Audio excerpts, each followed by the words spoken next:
where we were looking at just that problem specifically in Web3. How do you build an interoperability layer Hmm. between, arbitrary gameplay? And in a way, what we've always kind of strived for with video games is to, bring to life what was only in the imagination. And it's like we can, via our imagination and our play, we can see Hmm. a way in which Army Man's gun and Alien's shield and Ogre running around works. The There's world no and these guidelines kids or and you're, anything. Yeah, yeah. it's just And open imagination.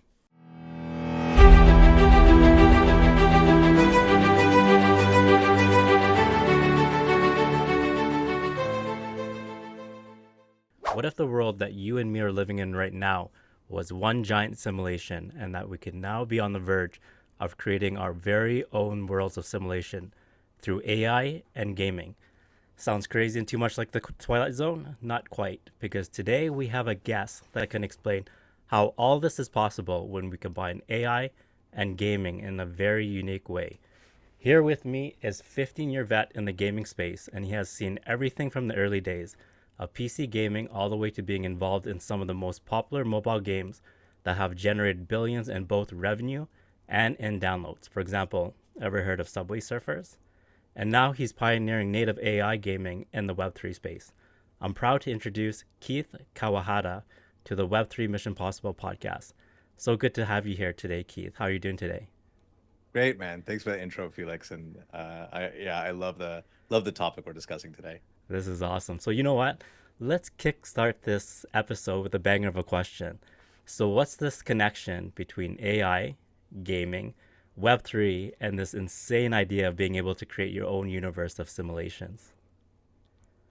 Yeah, so there's like a number of problems that have been persistent in gaming since even before I was involved professionally. So since Mm-hmm. since I was a kid and just playing games, and some of those problems are, things like the fact that games end, and they end for very obvious reasons today because, a development team must build a game and operate it and continue to develop content for it. And at some point, the economics don't work out, or for whatever reason, a game needs to end. Games are also islands unto themselves. They are isolated from each other. So, no matter how much kind of time and what friendships you make and what customization and choices you make inside of one game, you can't really bring that with you anywhere else. Mm-hmm. And so that lack of interoperability has been another kind of one of those persistent issues. All, and then there's a number of others, and what I wasn't really expecting, but what is so exciting about now with transformer-based AI is the potential to solve those problems, and in so doing, kind of unlock a future that I don't love the word metaverse. I feel like it's been used quite a bit and maybe abused, but lack of a better term, like unlock the metaverse, and then um, as I've dug into this more and looked at, and I've always been a fan of kind of the simulation theory and the Fermi paradox more broadly, and more as kind of like philosophical like conversations over a couple of beers. But if you think about like what does it take to make a universe level Mm-hmm. simulation, um, uh, there's always been I think quite a bit that we've understood and worked around in games, um, that that has always made that more likely than not for me. Things like, the fact that you only render what a user is seeing and you run a much larger simulation in a simplified form in the background seems to fit with certain things we understand about kind of fundamental physics as well. And so if you Mm-hmm. think about like those principles always kind of being there, and gaming being, the creating of simulations, and now AI kind of unlocking contemporary AI, unlocking the possibility for those simulations to be more complex, interoperable, and endless than we've ever had them before. That's kind of the precipice that I see where we're at right now as it relates to like the future of gaming and simulation theory and AI. And so, yeah, one of the things that my co-founder and I talk about in our new venture is this idea of, you know, uh, if not manifesting it ourselves, contributing to kind of the advancement and the potential of creating a universe level simulation. That is awesome. So before we dive into what you and your partner are working on, let's Mm. touch on the topic of how you talk about interoperability, because I remember one thing that you said that was very fascinating, that how AI will solve it is basically AI will be like the translator of universes, right? So as you mentioned, right now games are kind of existing in their own ecosystem, for example. And the moment you Mm. leave one game, everything kind of just ends there, right? So here we're looking to, okay, how do we take it? Very similar to kind of like the multiverse idea, like for Marvel or DC Comics.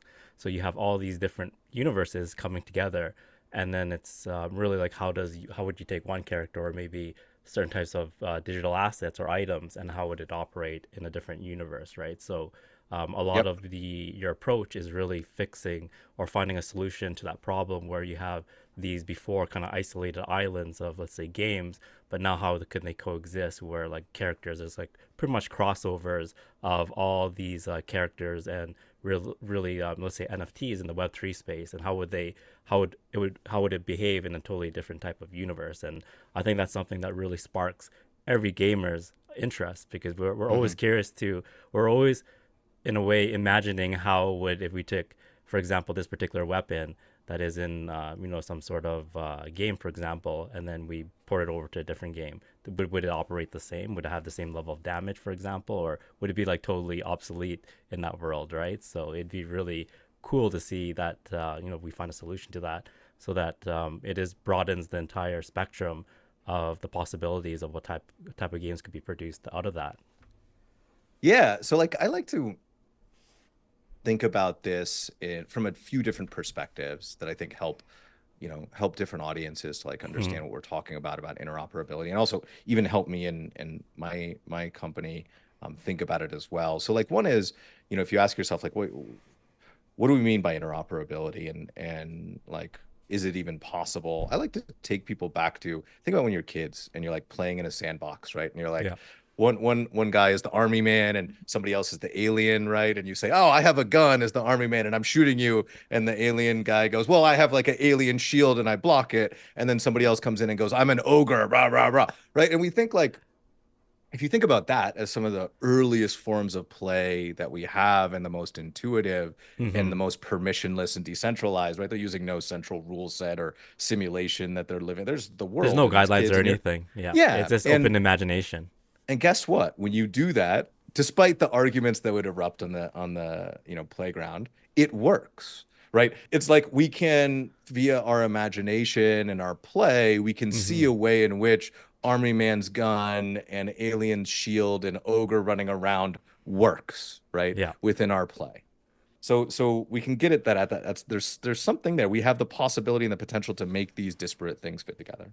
So you're recreating really the childhood imagination of really when we were children, right? And you're bringing I that mean, it gets now. it gets me excited and going back to that kind of thing Hmm. because yes, I do think that that is in a way what we've always kind of strived for with video games is to, bring to life what was only in the imagination and make it Exactly. interactive and massive and visual and all of these things. And so, yes, I think fundamentally play is a lot about like it's a strong connection and through line from childhood to where we are today.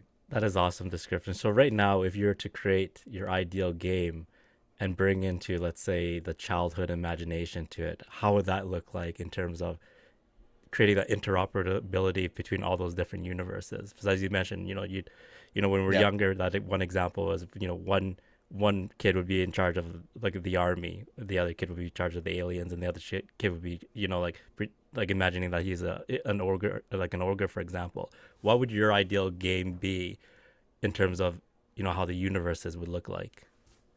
Yeah, so I think like something that's missing inside of when I describe that, metaphorical like childhood play, right? Hmm. Is okay, that's fun and great and dandy, but like, you know, that's not gonna function as a persistent simulation that everybody lives in and that like commerce is being transacted in and right. Like if the rules are subject to the whims of a bunch of 5-year-olds, like it's not, Yeah, there needs to be some, and then still some sort of structure that makes sense, right, to Yeah, it. and so like another like kind of a stepping up from that and saying like, okay, let's add some, let's solve some more problems with like making play a bit more, having a bit more dimensions to it.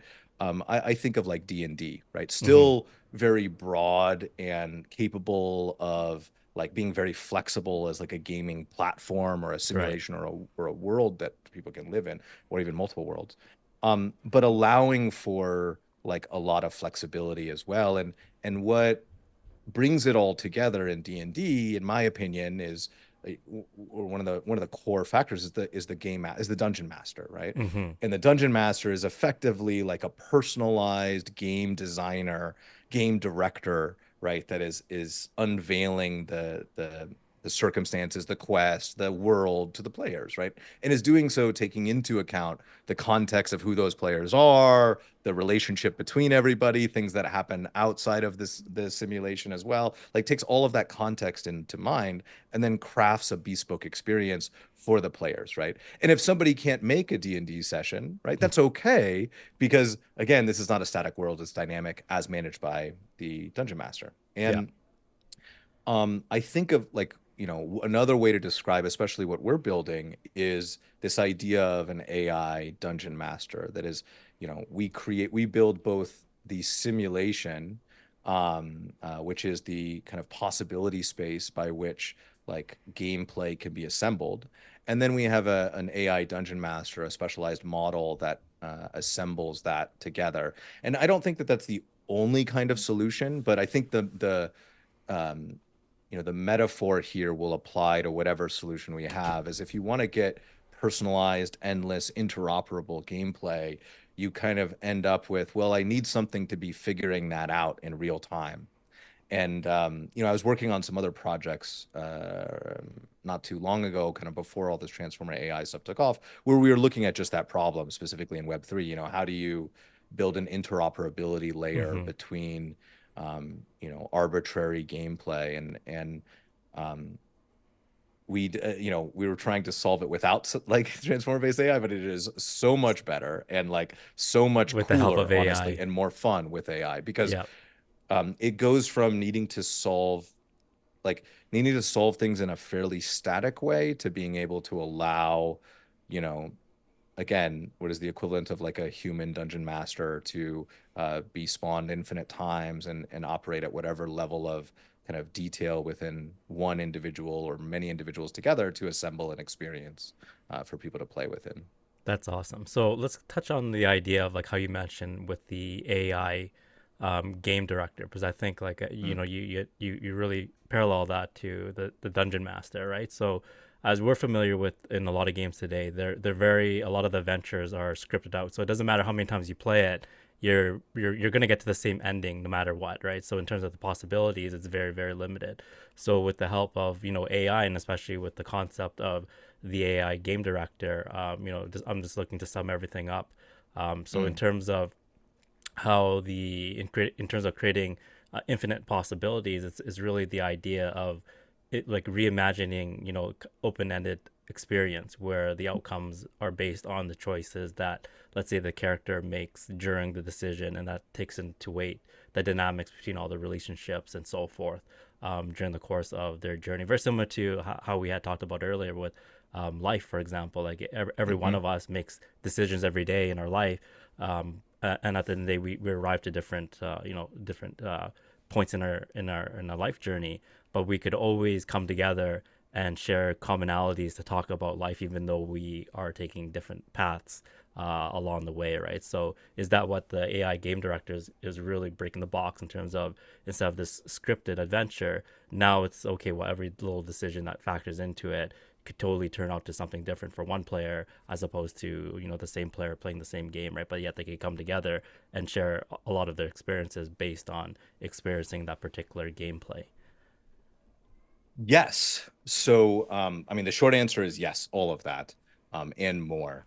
Like Yeah, please the elaborate that. context, the Yeah. yeah, yeah, the context is a very important component, which is kind of like what we're talking about, right? The ability to um, have context with a context of choices made, context of state of play and game, state of simulation, context of state of other players, right? Mm-hmm. All of this context we've always had and we've used it, but I think like in a fairly rudimentary, or what will seem like a fairly rudimentary way, right? Like, and even to call on like and pick apart your example, like a narrative-based game, right? Mm-hmm. Yeah, most are pretty linear. You'll have some that have gone to great lengths actually to add kind of branching narratives, but then they still need to coalesce right around these specific endpoints, oftentimes. Or you might have choose your own adventure style, like a few endings, but again, each one of those has to get kind of built, Yeah. right? And what we've seen in terms of procedural generation, which is used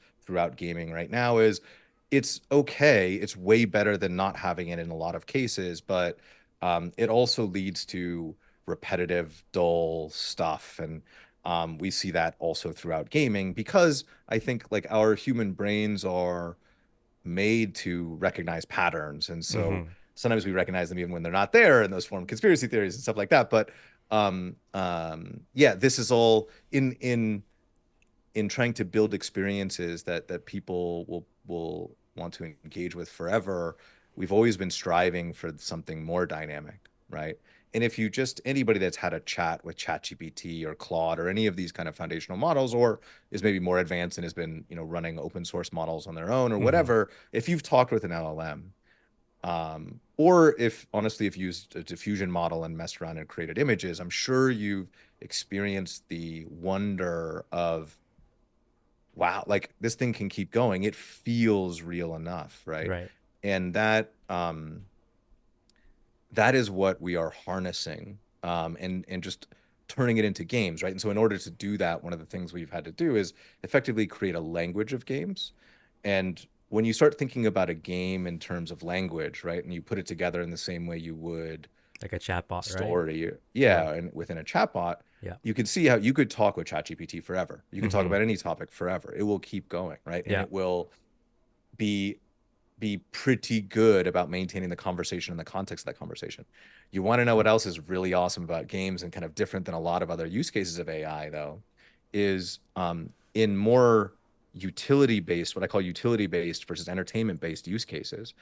um, AI really struggles right now, and I think a lot of these problems will be solved, but it struggles right now to, for example, write a contract. If you grab a foundational model off the shelf, open source or OpenAI or whatever, you say, "Hey, write me this contract for whatever." Right. You get something that looks like a contract but isn't quite right. Mm-hmm. What's great in games is there's a fungibility that exists much more than anywhere else, right? Or much more than in these utility-based like use cases. In other words, the game doesn't need to function perfectly. It is not a legal document. It Right. needs to be good enough and maintain certain things that are important, such as assets, and some other things, but it doesn't need to maintain everything. And so So it has some AI flexibility is, to it, right? As opposed to something that's more yeah, utility based. It's like X will equal whatever, right? Here's like exactly. you have some X, and then it'll be a wide range of possibilities that it can be. Yeah, so it must function as a game. It must be Mm-hmm. playable. It must like, be interpretable by our engine, for example, in the way that we're building it, or in another engine, depending on how other people are building it. But that is a lower bar than what we look for in self-driving or legal stuff or, most enterprise use cases, which is why, another reason I think that as we've seen in many ways, like porn and games will lead the way with this technology as it's done in the past. Yeah, it's always done Um, that. Like that. That's what cracked the lid yeah. open in the early internet days, right? It's some form of Exactly. entertainment. So we could see the same patterns repeating today, in fact. And that actually, segues to the next question. Like, what kind of patterns do you see happening? With especially with the development of Web3, for example, that you have seen in previous tech cycles. So you just named one of them, right? Like with games and entertainment kind of being the Mhm. forerunners to mass adoption. What other patterns do you see moving forward that you could actually look at the past and go, okay, you know what, that has happened in the past. Maybe there's a good chance something similar happens in Web3, and especially how it's going to reach mainstream. Yeah, so um, a bunch of things. Something I like to focus on, and I didn't coin this. I think it was like Bezos was first credited with this, but like I like to focus Mm-hmm. on some of the stuff that doesn't change. Um, Oh, this is uh, interesting. Yeah. So what are some of those things yeah, that don't change? right. So, if you look at how and why people engage with entertainment, or more specifically with video games, right? Mm-hmm. We do it to fulfill emotional needs. Those Mm-hmm. emotional needs have existed with us, Forever. since the birth of humanity, right? And they will continue to be with us, and they will continue to we will continue to look for fulfillment of them within our entertainment. And so that's something that's not going to change. The type of emotions that we're targeting is not going to change. Um, the fact that as players of games, and there's like 3 billion people that play games around the world, so it's most, or nearing most of the human population. Mm-hmm. Um, we have different tastes, and it's not just that like people in different states of being and different living in different countries and speaking different languages and different cultures have different tastes, but actually individually our tastes change over time. And so that I don't expect to change as well. And the fact that along with those tastes changing, like we like to have things that are novel. We also like to have things that are familiar. Yep. We also like to be surprised and discover things. And so I think all of those will continue to be the same. We look for things to be frictionless, Mm-hmm. Very simple to easy, use. convenient, free, or at least like the ability to try something and then spend how much we want when we want. Mm-hmm. All of these, the ways that we behave today that are iterations on what has come before and kind of continuations of trend, I expect to continue. Similarly, and I think most prescient to like AI, or maybe very specific to AI, is there's been a long trend of human and technology interaction being increasingly abstracted, right? So we Mm-hmm. started with, and in technology specifically here, I mean like computer technology, but like really it's, or information technology, but it's been kind of all technologies. But if you just look at like computers, right, we started programming in like binary and assembly, these like very low level languages. We've slowly like, Evolved them over abstracted our time. way to the place where we have no code, low code, like, solutions. And Yep. I think AI is a continuation of that trend. And so, yeah, what's funny, and part of the reason I mention all of these is because I think that it behooves anybody building in this space, and myself very much included, to ensure we don't lose sight of what is going to be the same for the sake of innovation. Because I think that we do that at our peril. And I'll give you some example. I'll give you some examples, and speaking now more about what's going to change. So I think that, you know, ChatGPT, the launch of ChatGPT was similar metaphorically to the iPhone moment, right? Here is a new interaction paradigm with technology that has been Mm-hmm. introduced. Here is something that has captured consumer expectations, right? Here is minted new businesses and new ecosystems.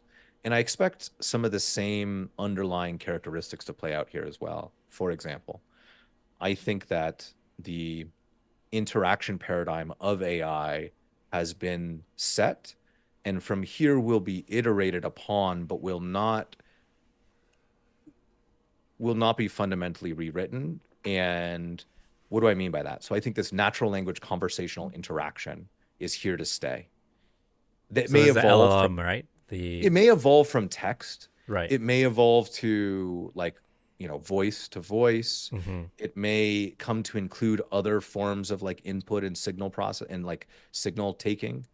But that natural language, I don't think is going away. And something that I've struggled with, seen others struggling with, and so a piece of advice, because I think that this is also part of what that this question is for other founders and builders out there in this space is, um, I am I firmly believe that to move away from the natural language conversational paradigm is at your peril, in the same way that it was at our peril to move. The further away we moved away from the interactions on mobile that Apple defined with the launch of the iPhone, the tap, the swipe, the pinch to zoom, the Very portrait, and fundamental, so forth. basic stuff that Yeah. And there was everyday a, users use. it's hard to remember, but back then there was a lot of open questions, and we saw a lot of experimentation. I expect to Mm-hmm. see that here as well, but I think that this same kind of outcome will happen, which is, um, uh, it's not the best interaction paradigm, it's not the best UX, etc. But once defined, it is very sticky, and you deviate from that at your peril. Yeah, that totally makes sense because yeah, if we look back at the early iPhone days or the whole concept of touchscreen, for example, it was very yeah, there was a lot of controversy. Was this something that was going to stay around? Because BlackBerry was the dominant, and everybody was used to the plastic keyboards, right? Hmm. So people were like, okay, it's do we stick to the plastic keyboards, or are people going to get used to using touching a glass screen? And you know that's one of the fundamental things that you've been alluding to is that that you could kind of deviate at your own peril. But at the end of the day, like those are the most likely features that will be absolute paramount that would actually drive the adoption as well and a lot of the behaviors moving forward. So if we apply that, let's say, to the gaming arena, a lot of games started off, let's say, with play to earn. Do you see that Mm. model continuing, or do you see like how you mentioned with the with going back to all the way to gaming since the early days? It's a lot of it's free to play, and so how do you see that moving forward in terms of Web3 companies or and gaming companies as they evolve coming to the future? What type of, let's say, business model do they take on? Yeah, so I think like crypto or the like kind of crypto component of Web3, because I think we're using a bit broader of a definition here, right, as Web3 Mm-hmm. to include kind of AI as well. Yeah. Um, um, but to touch on like the crypto side, so what was funny to me about the last bull run and what's kind of transpired since with the crash and now digital assets picking up again is that for us in the games industry, like digital assets are nothing new Mm-hmm. and they're not going away, right? I mean, my entire 15-year career has been made pretty much selling virtual swords to people and and Or maybe and skins, stuff like and that, right? candy and skins and Yeah. whatever, right? But virtual digital stuff, right? And Mm-hmm. um, it was no surprise to me that there was massive interest in this because I've been living and breathing that for more than 15 years now. And I don't think it's going away. I think that what kind of the crypto, the decentralized on-chain like public ledger crypto brought was a whole bunch of stuff that we still have yet to fully kind of take advantage of in the gaming industry, or I think as game players, either as gamers either. And I think that we got a little ahead of ourselves and as an industry like as people on the industry side as it relates to Mm-hmm. our relationship with customers in the way that we adopted and kind of brought like crypto into gaming. um but okay, that happens. I don't think that it means it's gone forever. I think though I'd expect that it comes back much more subtle and in the background. Like here's the truth, like what gamer cares about what rendering or physics engine. Okay, maybe there's some. I'm sure there's some. Look, there's infinite. There's not infinite, but there's like 3 billion gamers. There's a gamer for everything. There are some that Mm-hmm. care about But everything we're for talking about sure. like the everyday But gamer, the right? everyday gamer, Yeah. right? And first of all, the everyday gamer is, I haven't looked at the exact stats, but last time I looked, and it was only a few years ago, is like a 30 plus year old woman.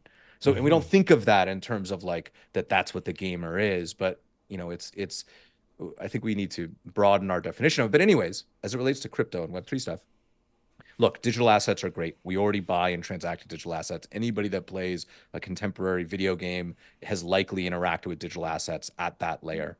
Bringing those digital assets on chain when done correctly and for the benefit of players brings a lot of, I think, specifically financial products and services that we enjoy in our everyday lives, that we enjoy when we go to the grocery store and when we go into buy a car and when we deal with a mortgage and like Mm-hmm. those products and services that we're used to in the real world start to become available when you have something collateralizable.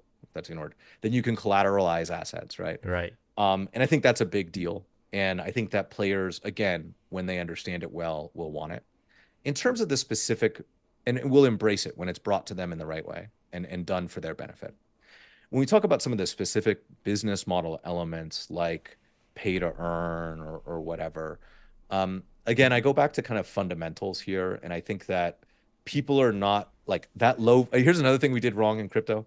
Like we brought too much friction into it, right? We spent so much time in gaming, so much effort to go from, hey, maybe like buy this game. You don't get to try it up front.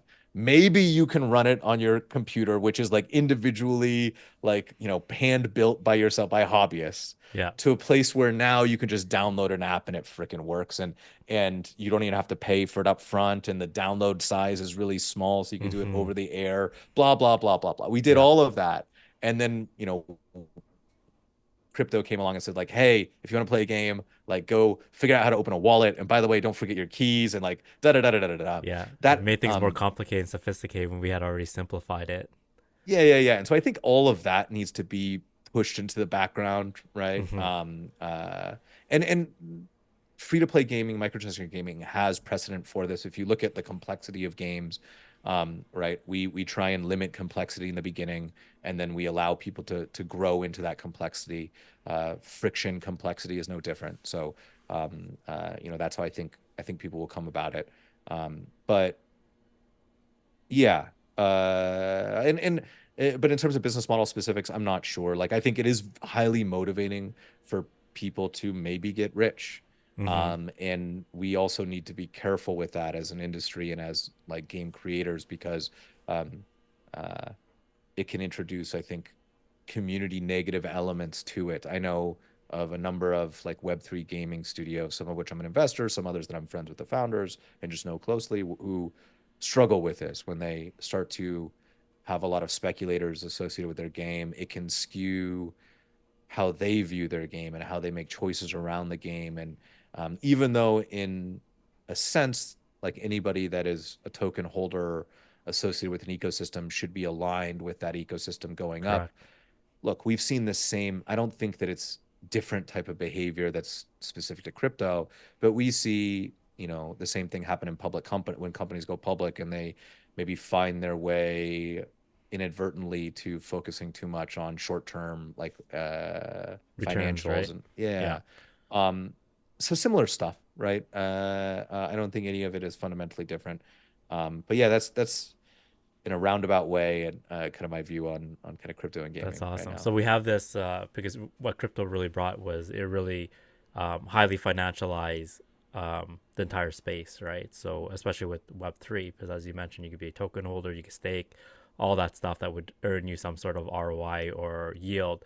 And then what it does is, because originally when you look at the games, most people come and they play for the experience, but by adding, let's say, the financialized side to it, now you also bring in people that could be gamers, but also people that could be this purely they're very speculative and they're just looking to make some sort of financial they'd have financial exposure to it, and that could be purely the main reason. So it looks like moving forward, in terms of, let's say, the gaming space and Web3 and crypto, is really figuring out how all that still comes together, and really still allows the games development to move forward. Because as you mentioned, there were a lot of, during the bull run, the last one, for example, you had a lot of companies raise a lot of money, for example, or did ICOs and so forth, came into a lot of money. They had a lot of users, but then we saw that when the market totally changed, like everything just totally tanked, right? So we could see there's some sort of connection right now between, okay, are these real gamers coming in and looking to play the game, or are they mostly just there to make some sort of financial gain, and then once the market, the weather changes for the market, they're all gone as well. So they're very tourist, if you want to call it, very seasonal, right? But here we're Totally. looking to create games that actually true gamers want to come and play. And one thing that you had brought up that's very unique, right, as well, because right now the demographic in, let's say, Web3 and crypto are mainly males, and they're about 30, 35. And as you mentioned, the average gamer, for example, is a 30-year-old female. So Mm. how do you see the transitioning happening for, especially, let's say, in the gaming space, to attract more female players to come into the space? And Into like the Web3, like crypto gaming side, or just gaming in general? let's say, let's say Web3 gaming and crypto. So right now it's male dominated. How do you Yep. introduce it to the female demographic, for Yeah, so I example? think um it's a great question, an important question.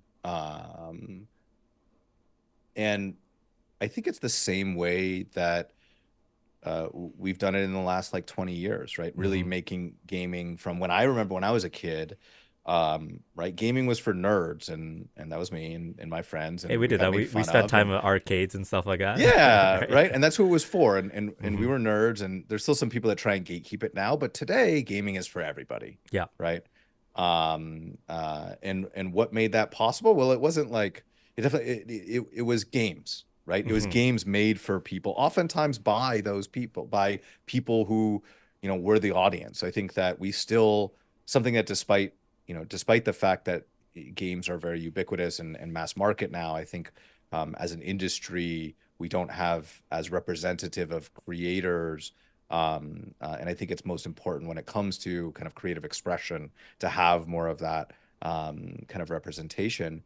But and I think that that's true in the crypto space, just more so. So like in the crypto gaming space. So we need to be making games for explicitly, purposely for other audiences. I actually thought it was really funny, and I talked a lot of shit to a lot of people during the kind of crypto boom because I was asking everybody, I was like, why is everybody okay? I get it. I get Hmm. why you want to make a Call of Duty for Web3. That's really cool. By the way, that's a really complex undertaking. Do you know what it takes It's a to try big and make game, something right? at You that need big scale, right? teams. Or you see lots of MMOs and stuff. But Hmm. yeah, look, like what does everybody play? Like what's the largest genres and games, right? And if you look at any of depending on what dimension you want to look at, but by players, by downloads, by revenue, it is not just those things that we think of as traditionally hardcore, right? It is your Candy Crushes, your Supercell games, your Subway Angry Birds, your Surfers, Subway Cut the Surfers, Rope. etc.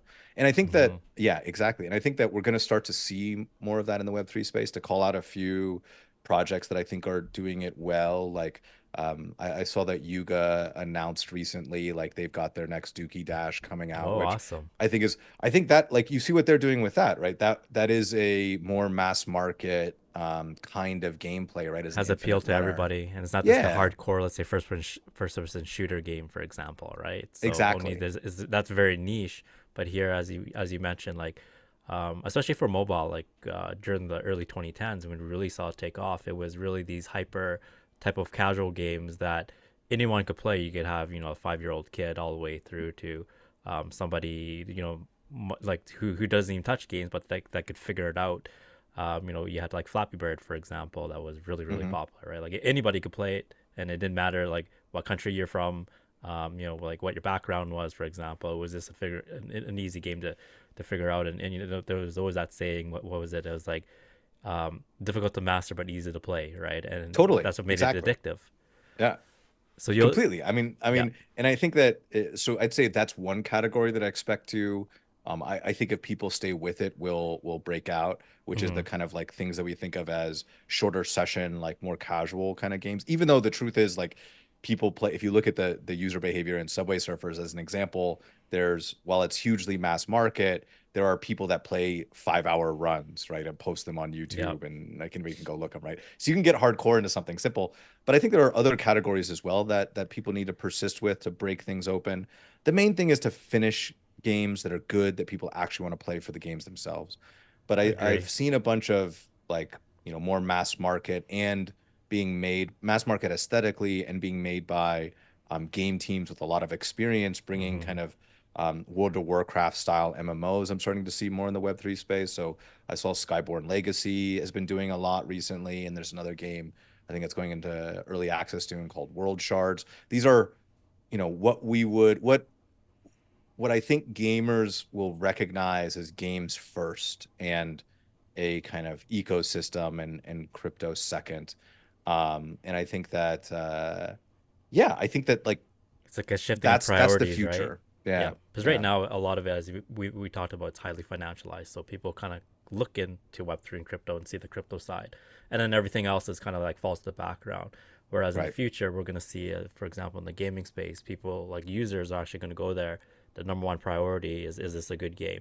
And then what acts as a complement is the crypto side and every other thing that Hmm. builds around that suite, right? Would that be accurate in terms of how you're describing it, Keith? 100%. I mean, I think like if you look at some of the excitement in the kind of crypto ecosystem right now, broadly Mm-hmm. speaking, right? Everybody's excited about the ETFs, right? Yeah. Why are we excited about the ETFs? Well, because they potentially bring a whole lot of other investors that maybe Big don't, institutional money, right? yeah, big Yeah. institutional money, but also your retail investors that don't Mm-hmm. want to maybe go through all of the hassle, are looking for to participate in digital assets, in a way that is familiar, in a way that is like safe to them. We can Yep. argue about like how safe it really is, but is at least safe to them. Like they can buy it in their, existing whatever accounts, right? Yep. And I think that that's what does that mean? That or kind of when you abstract what it means and apply it to kind of games, it means that there is we're bringing in demand from people that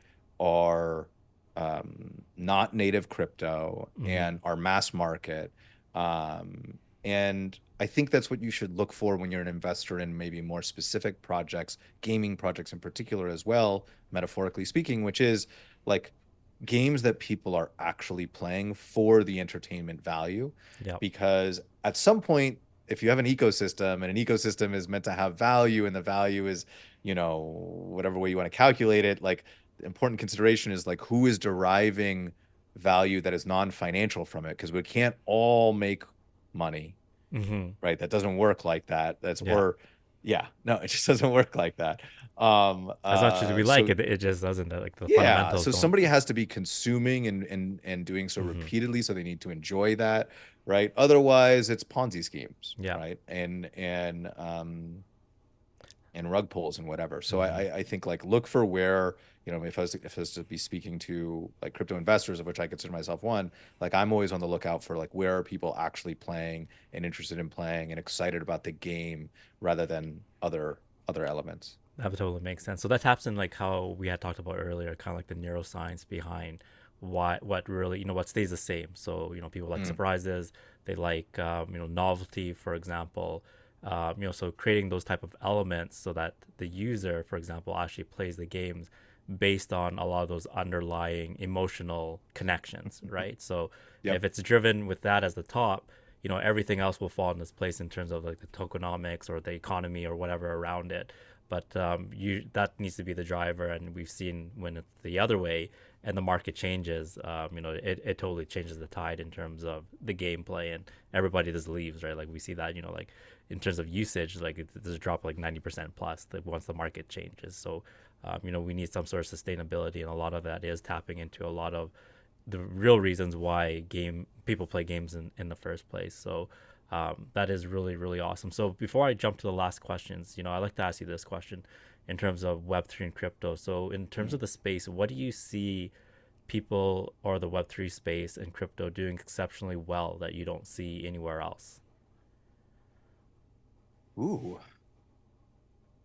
So, something that I was super impressed by, and I'm oftentimes trying to think of how to recreate that came from crypto is Mm-hmm. like never before have I seen so many people so from like not with any prior connection come together and be incentivized and aligned in a way and to push in a singular direction um that I've seen with crypto, right? Like everybody wants to everybody hodl, we're all gonna be all right, Yeah, or whatever or the saying is, WAGMI, we're all gonna we all make gonna it. Yeah, make we're all gonna it. make it. Yep. The good mornings, right? The GMs, Yep. the all of that, like and why? Well, because everybody wants to get rich together, right? And wouldn't that be wonderful? And there's a bit of Mm-hmm. like counterculture sticking it to the man as well and all of that stuff. I think that there's something and I saw that in the hacker houses and other things I would visit or within the Web3 and crypto space, right? I'd see that excitement. And it came, I think, from this very strong, decentralized, permissionless, like participation Mm-hmm. potential, right? Buy Yep. in, and now you're a part of the ecosystem, and now go. It unfortunately led to a lot of people getting rich. And I say unfortunate because I think that's part of what the problem was, is because it's amazing for everybody to be aligned and incentivized in the same way. It starts to fall apart when you introduce the possibility of rug pulling, of like short-term thinking Right, and when it and gets exploited, right? tragedy of the commons and all of these. Yeah, when it becomes exploitative, Yep. right? And so, but anyways, we're talking about like what do I think they do better than anything? It Incentive sounds like alignment. The community seems to be really, really Yeah. strong in that in crypto and Web3, right? That's That what dimension of the community. I will be actually very critical and openly so, and people I can like come for that. me if they want. Hmm. But I think that the community, broadly speaking, is not great, is not welcoming, is not supportive, Hmm. even of each other. Oftentimes, is very cutthroat and um, uh, capitalist in the bad ways. And I think that's unfortunate and unnecessary and hinders the potential. But the potential is there. Like Yeah. you know, I don't think it was both COVID but also crypto that unlocked my experience with and now my embodiment of like remote work and decentralized work. Like, not only do I have our company, but we are already collaborating even at this early stage with a number of other founding teams and other companies, and we're doing so in a very like again permissionless decentralized way, exposing our Much code and more other people's open, codes to each. Yeah, and transparent, open. like I've been Hmm. part of open source communities before and open development before, but I think that we are empowered more by what both the technology, but also just the experience that we've gone through with Web3, Yeah, it's a different and with a approach. bit of COVID as well, right? Yeah, that definitely helped with COVID. Yeah, People just got more used to and familiar with working abroad, right, and right. remotely as well. So it became more kind Right. of We would have never streamlined. maybe even thought of having this kind of conversation. I mean, podcasts Exactly, kind of virtually. exploded in the realm of COVID. But yeah, we Yeah, would have maybe put it off and been like, okay, when can we be in the same city, right? And thought that that was necessary. But here we are having this conversation, and so I think this is exemplary of what I mean. exactly. It moved a lot of the friction, or at least a lot of the psychological barriers to, meeting physically all the time or being in the same geographical area. So yeah, I Totally. love I that. I mean, love that. we acquired like most of the studios we acquired while I was the head of games at AppLovin. We Hmm. never met in person, I know, or isn't that if we, crazy? Because yeah, when or you if think we about it, did. We met them very briefly, and only a few of us from like the executive team yeah, ever met in the studios. that's a And huge shift. we're talking tens of companies that we acquired for lots and lots of money. So Hmm. ultimately, thousands of developers that we brought into the AppLovin Wow. Games umbrella that we never even met the companies. And so, uh, uh, yeah, again, an example of like what is possible when you embrace kind of the reality of decentralization and Working globally too. yeah, and working globally. Exactly. Yeah, that's totally the paradigm shift because, especially yourself, you come from the Bay Area, and everything was always like, okay, you know what, you go to the physical location, and that way, you get the collision and so forth. You run by, different colleagues and so forth, and generate a lot of ideas and how that natural conversation. But with technology nowadays, it's always nice, of course. There's nothing that's ever going to substitute, meeting in person. But here's like that becomes one element to communication, and now we have the virtual side to it. So why not take the best out of both worlds, where you have the Agreed. opportunity to meet somebody, but why limit ourselves now to, let's say, people that are outside of our geographical area, that before it wouldn't be even an option to meet or even work with? Like, why should we exclude that possibility as well, right? So now you're able to meet new people from all different like walks of life, different, and 100%. tap into talent that wouldn't be possible if we stuck to the old paradigm of, here's your office, go into the workplace, and really only interact with the people that's in your building, right? So yeah, with this new, Web3, working remotely, meeting people remotely, and how you mentioned acquiring studios and companies without even meeting or barely meeting for large sums of money, like that's totally different from the traditional way of really conducting business. And this is a brand new way, or like a reimagined way to just do things a lot more efficiently. So with that, we'll hop into the last questions here. So looking ahead for this year, Keith, what's your prediction and forecast for, let's say, Web3 gaming, and let's say the Web3 space in general? Yeah, so I'll speak about kind of AI and Mm-hmm. crypto separately, but I do think they can be interrelated. So on the crypto side, I expect that and this is more of my hope than necessarily my prediction. Um, I hope that because I think it will be beneficial long term, that crypto starts to fade into the background. And by that, I don't mean it goes away or asset prices go down or anything like Mm-hmm. that.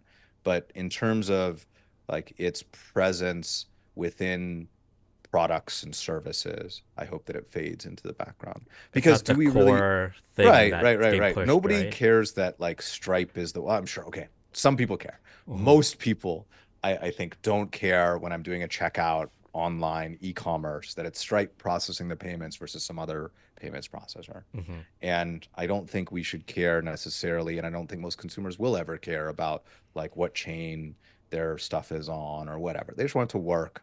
Yep. And if crypto can bring other benefits to them, that's great, and they'll be happy for it. So I hope that crypto fades to the background.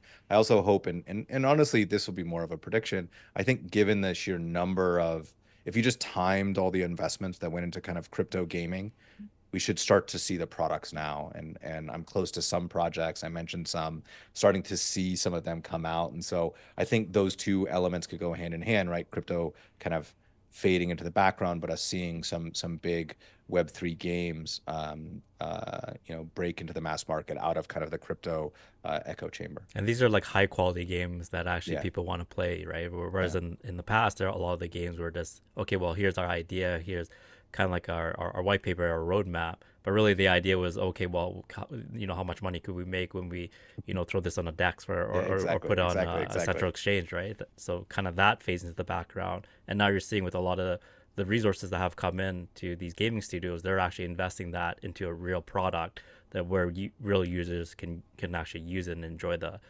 game and the product itself, right?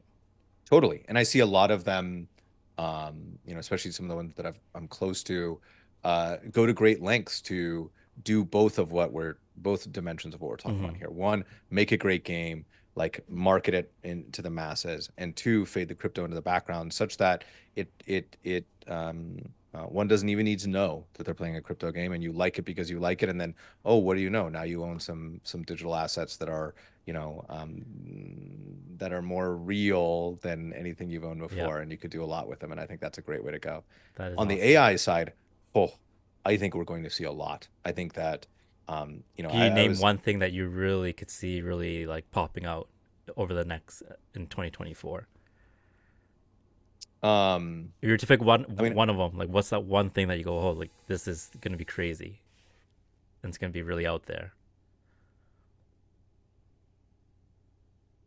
hmm,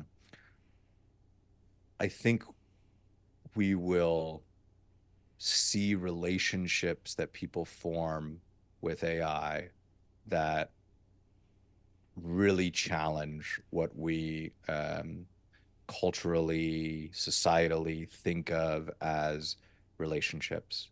Um, that we will see people in love with AI, Oh, that that's we interesting. will Yeah. see people do Mm-hmm. all of the things that we do in and around the relationships that we have now with AI, and that it will be weird at first and it will be increasingly common thereafter. That's interesting. Um, and uh, and I think that it will force us to question a lot of what like The what we societal think of norms, as relationships and norms and all that right? stuff, right?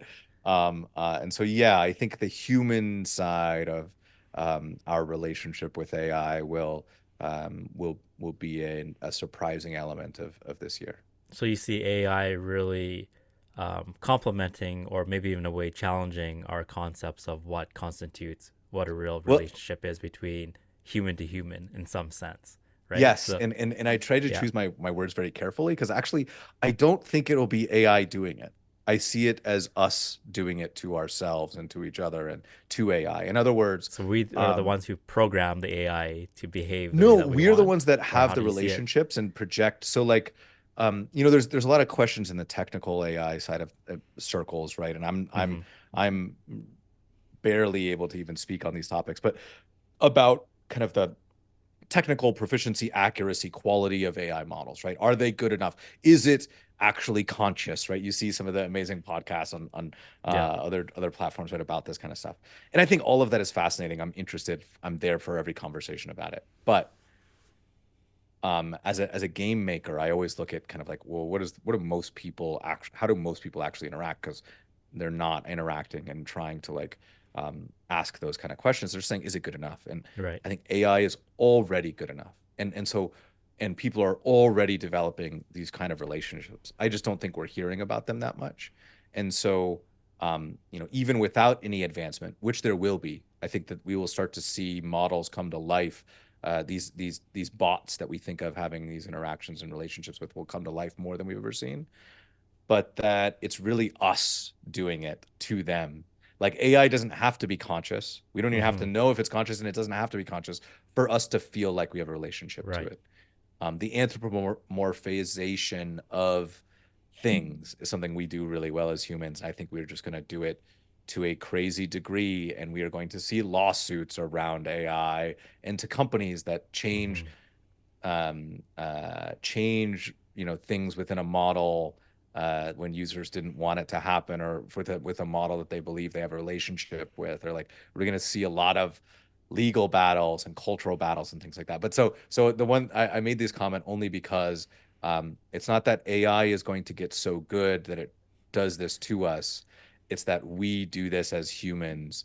And now we have a thing that can talk to us, or at least feel like it's talking to us, can feel like it's interacting with It's us like in our a way. companion or whatever it is that Yeah, you, yeah. yeah. Yeah, And so I think that'll that'd be be a very, big very thing this year. interesting. Yeah, it'll certainly challenge the status quo, the traditional way of thinking, especially when it comes to relationships. And this really ties into what we are talking about at the very beginning with simulations as well, or creating a world of simulations. Is that a lot of the, because right now you could really, with NPCs, for example, like they're the primitive versions of, like, let's say AI, and you run to them in a game and you kind of talk to them. But here it'll be like a lot more sophisticated as the technology develops. So in terms of, and then the relationships become a lot more real, if you want to call it Hmm. that, right? So it'll be very interesting to see how this technology is going to be integrated into our lives, where to the point now it's just an everyday thing. Like before, the whole idea of, remember, wearing a Bluetooth and talking out loud in the mall was like everyone would just turn and look at that person. But now, like, everyone picks up their phone doing FaceTime, and you can hear everyone's conversation. So Hmm. we would imagine that we will see the same thing with how AI is going to be integrated into our lives, where it looks like so foreign at the very beginning, and then eventually it's like it just looks normal to everybody because everybody's using it in a particular fashion, right? So 100%. that's an excellent forecast, hope, prediction for Web3 and the space in general, and as it relates to AI. So my last question, Keith. So where can people go to connect with you and learn more about what you're currently working on? Oh yeah, yeah. So I've got LinkedIn. Search me, Keith Kawahata on LinkedIn, or you'll put the link in. I Yeah, don't I'll really add the link. do other social media, and we haven't yet. We're still in stealth. We're still building, especially the core game engine side of what we're doing. We're not needing to raise money, which is a wonderful thing. So we're self-funded right now. So we don't Awesome. really have a reason to be. So I enjoy these kind of conversations. That's why we're having it. It's That's uh, excellent. uh, or why I'm agreed to it and I like these things. But yeah, so I don't have a lot of places. If you want to find me on LinkedIn. LinkedIn. Perfect. We'll put your That's the LinkedIn best link. place. Yeah, And then, when you launch, yeah, pass us over the link as well, and I'll put it in the show notes absolutely. so that when people watch our episode, then they're able to follow you both on LinkedIn, and also to, Ah, when your cool. company comes out stealth, then they could see exactly what you're working on as well. Awesome. I can't wait for that. Perfect, perfect. Well, Keith, this conversation today has been so dynamite that has been mind blowing. So thank you for being an amazing guest on our show, and make sure to follow Keith. So what we'll do is we'll put the links for you to connect with Keith in the description below, and also show support for our YouTube channel by smashing the like button and subscribing to our YouTube channel, and turn on the notification bell to see more Web3 experts on the podcast as we release new episodes every week. With that, see you in the next one. Ciao.